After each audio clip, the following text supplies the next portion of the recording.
आज ही Ola Doc app download करें। ओला डॉक, डॉक्टर का अपॉइंटमेंट आसानी से।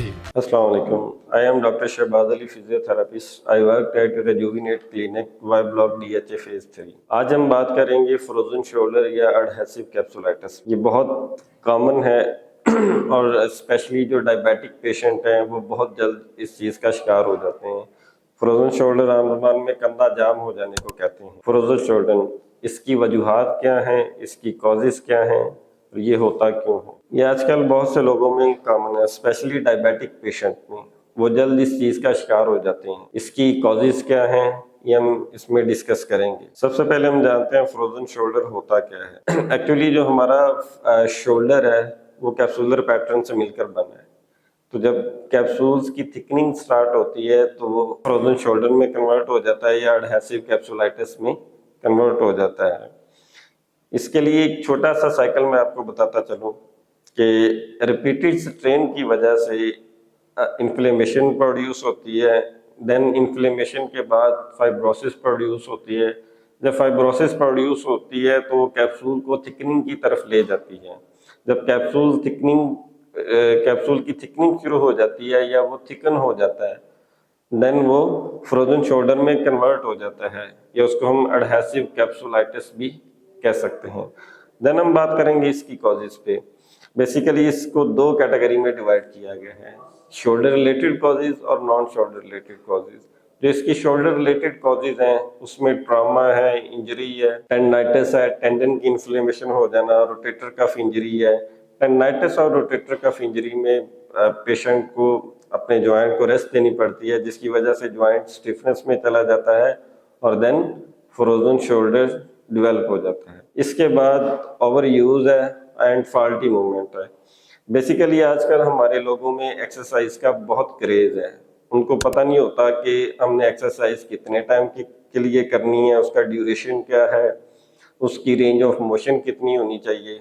बस वो एक्सरसाइज किए जाते हैं, जिसकी वजह से ओवर यूज या फॉल्टी मूवमेंट की वजह से भी उनको फ्रोजन शोल्डर डेवलप हो सकता है। उसके बाद पुअर स्लीपिंग पोस्चर। बहुत से लोगों को मैंने देखा है कि उनके पुअर स्लीपिंग पोस्चर की वजह से उनको फ्रोजन शोल्डर हो जाता है।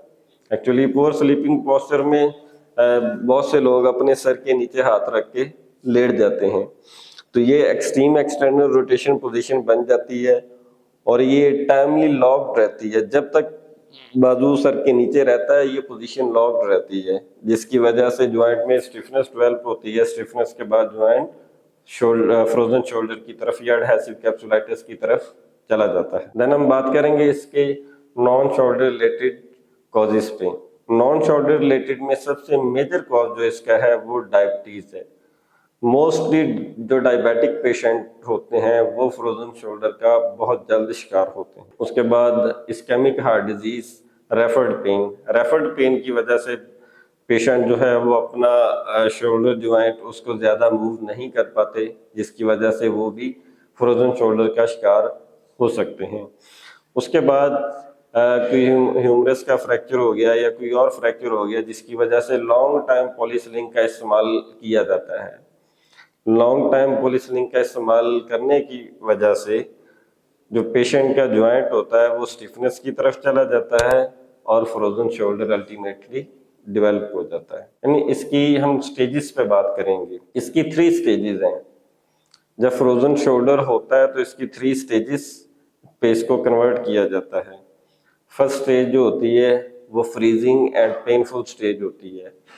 फर्स्ट स्टेज पे ज्वाइंट फ्रीज हो जाता है और पेशेंट को स्वेयर पेन होती है।